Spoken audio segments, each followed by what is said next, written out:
So I've been wanting rhinoplasty for a few years now, and I didn't really want scarring, and I didn't want to change my nose so it looks like a little ski slope nose. It just wouldn't match my face. So when I met Dr. Dugar, I explained to him what I wanted, and that's exactly his vision. That's what his mission is with what he does. And he does this Scarless Nose rhinoplasty, which is fantastic because there's no scarring. He was able to not only take care of my functionality issue, I was unable to breathe fully from both nostrils, but he was able to aesthetically help refine my nose so that it still looks like myself, but just a little bit better. So what I love about this nose is that it's not a complicated nose, but at the same time it's almost really complicated because we have to subtly finesse this nose without major change. She's already a beautiful face, you know, you could almost say she doesn't even need anything done, but that's almost why it's perfect to just subtly finesse it. If you look at the frontal view, you notice that her bones are a little wide. These dotted lines represent where the bones are, and these straight lines represent where the bones should be. So you notice they're a little wider. You also notice is that the nose is not straight. It bends a little bit towards the right side and has a little bit of this curvaceousness. So we want to straighten that so she gets that midline profile from a straight-on view that looks perfect. The other thing is her tip, beautiful tip, but it's just a little bit stronger. We don't want to do too much to it though. Also don't want it to make too many changes and make it look done or scooped or ski slope. So you want to do just subtle finesse changes. The other thing we notice is when she smiles, she pulls her nose down just a little bit, have what we call a hook effect. So to prevent that hook effect, we want to lift up the tip of the nose just a little bit, but not too much. And you want to shape the profile and bring the projection in just a little bit, but not too much.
Yeah.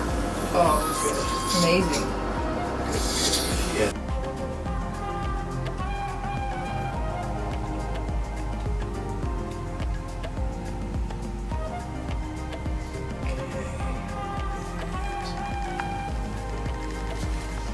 Wow, looks so good. Ready?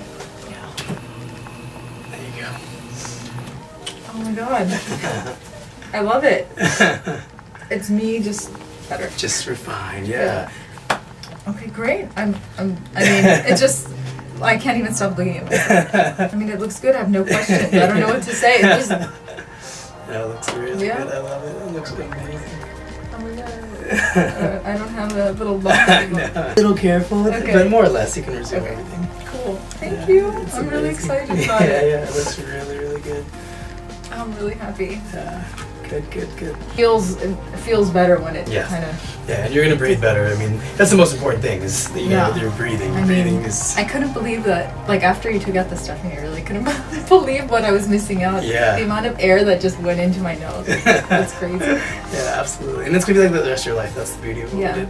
But the good thing is, you know, honestly, you can put on makeup a little bit. If you can cover up a little bit of that bruising, you can go out tonight and no people know you have anything Oh, done. yeah, I've been going out. Yeah. It's been okay. Yeah, fabulous. Oh, I'm so excited. Yeah. Okay. So,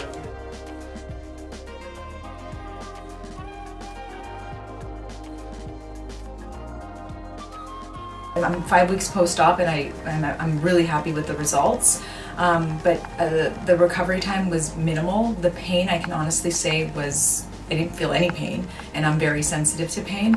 Just 2 days of uncomfort was all that it was. The staff has been super helpful, super attentive. Dr. Dugar works with his wife. She's the anesthesiologist, and she's wonderful to work with too. So my experience with this office has been fantastic, and I would highly recommend Dr. Dugar.